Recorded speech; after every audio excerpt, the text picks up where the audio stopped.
Hi everyone, this is Caroline Speaks, the State of Our World on Saturday, September 19, 2020.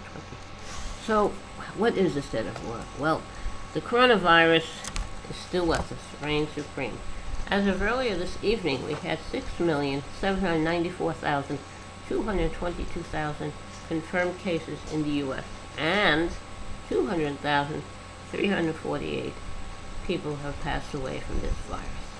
That is a real tragedy because of the mismanagement of President Trump and his administration for failing to have a national lockdown, failing to have a national mandate to wear a mask, to only go out when you need to, and to do social distancing. And then, if we had that, things would be better. Also, Trump and his people refused to use the government power to order personal protective equipment made here in the U.S. so everybody in the country has personal protective equipment, including healthcare workers, first responders, essential workers, everyone. And they also refused to have a national plan to get tests so people can be tested. When someone is sick, then you know they have the virus. But if someone is not sick, you don't know if they're carrying the virus. So we really need to test everybody. Anyone who tests positive, trace their contacts, isolate them, get them well. Any contacts trace positive, test positive, trace their contacts, get them well, isolate them, etc. That was never done. Trump talked about the virus as being a hoax and fake news. I remember we had a cruise ship off of someplace in California, San Francisco maybe, that had returned from an area that had the virus and refused to let the cruise ship come into port. Eventually they did.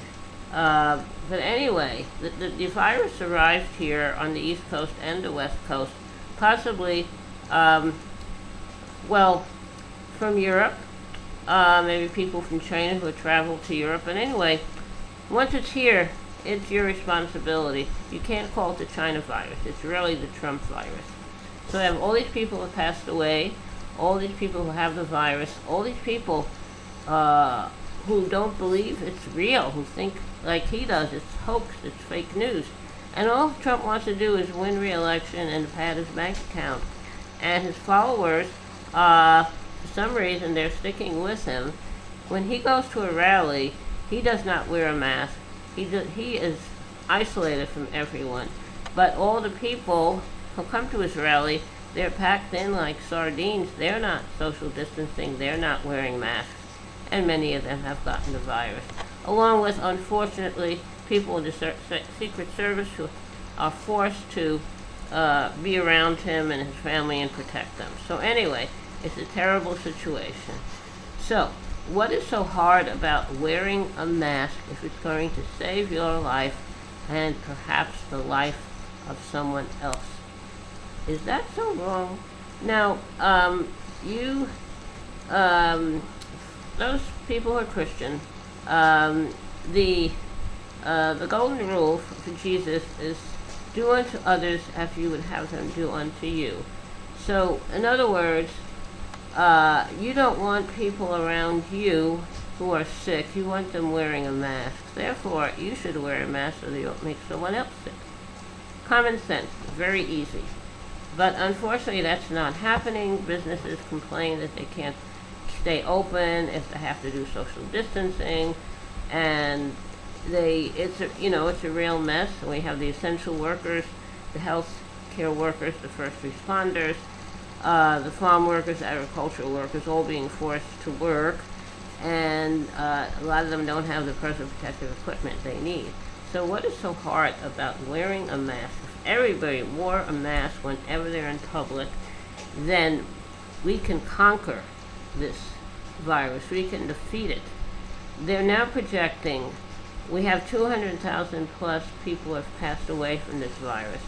It's doubled in 4 months.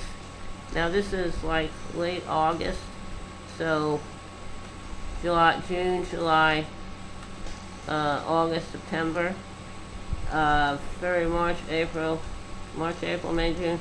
Anyway, they're predicting the the death toll from the coronavirus could double again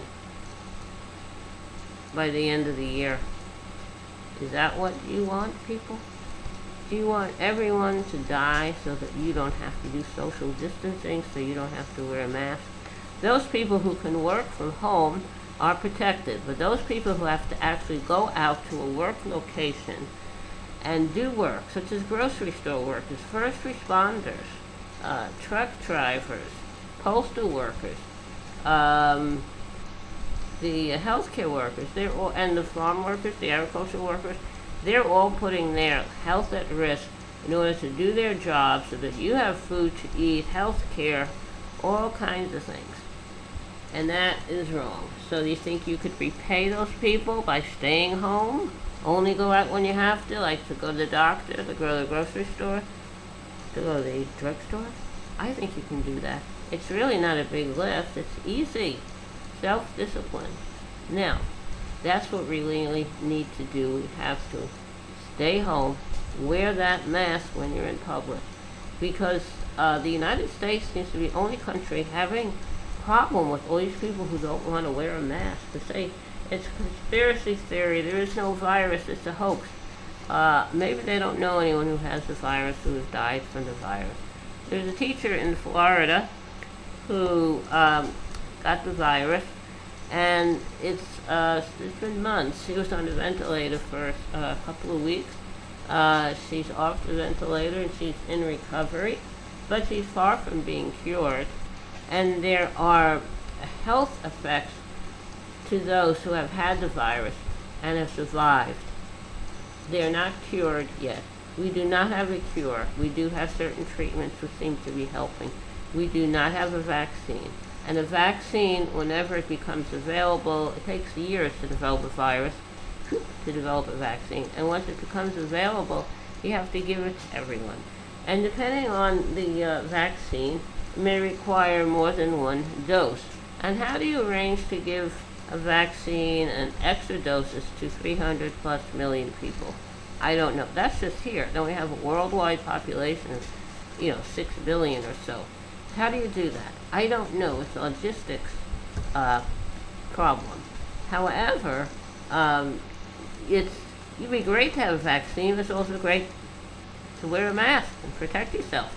And having the vaccine, we don't know how long you are protected from the virus once we do have a vaccine that's effective. We don't want to cut any corners. We want a vaccine that's safe. A while back, there was a vaccine that was created that caused women who are having babies for their babies to be born with various deformities and missing limbs.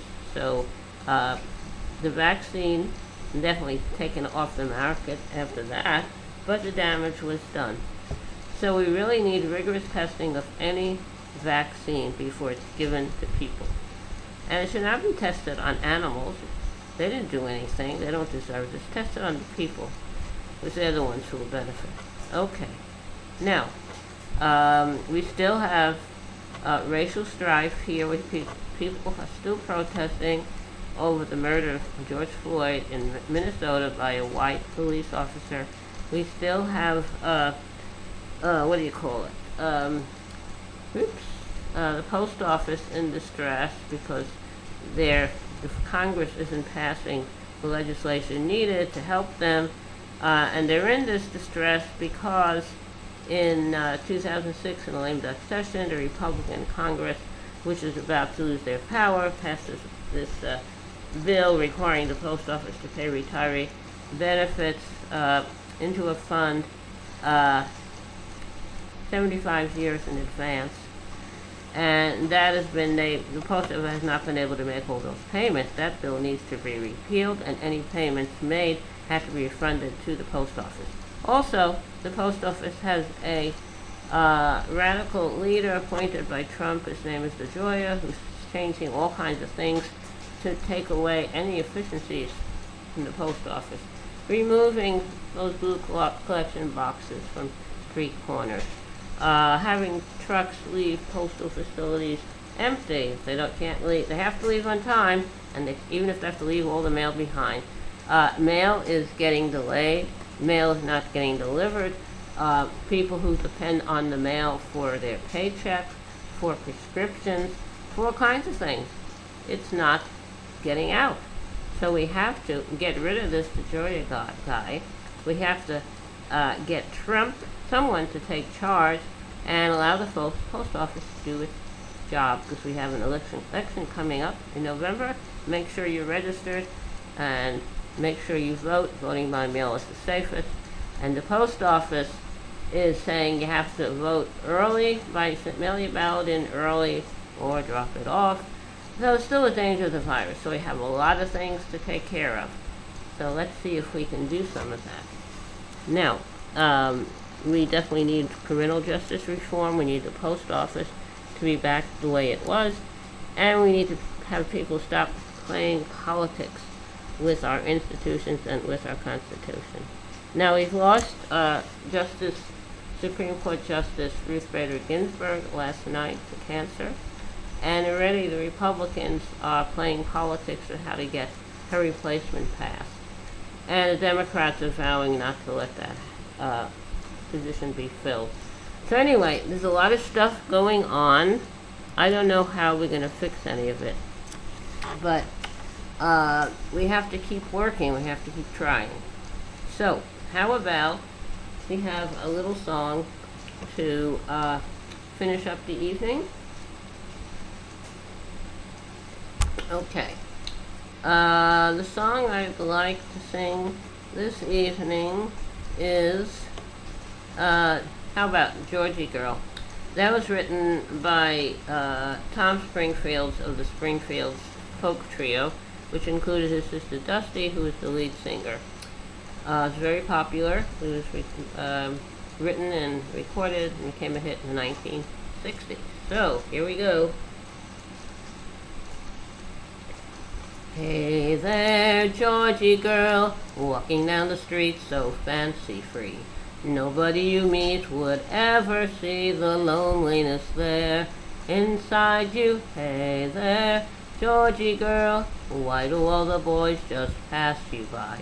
Could it be you just don't try, or is it the clothes you wear? You're always window shopping, but never stopping to buy. So shed those dowdy feathers and fly a little bit. Hey there, Georgie girl, there's another Georgie deep inside. Bring out all the love you hide, and oh, what a change there'd be. The world would see a new Georgie girl. Okay, hope you liked it. That's Georgie Girl. Thank you for tuning in this evening, Saturday, September 19th, 2020. For a meeting of Carolyn Speaks, The State of the World. I hope you come back tomorrow evening for another meeting with us. And remember, take care of yourself, take care of others. And remember, kindness goes a long way. Kindness goes a very long way. Thank you. Stay safe. Good night.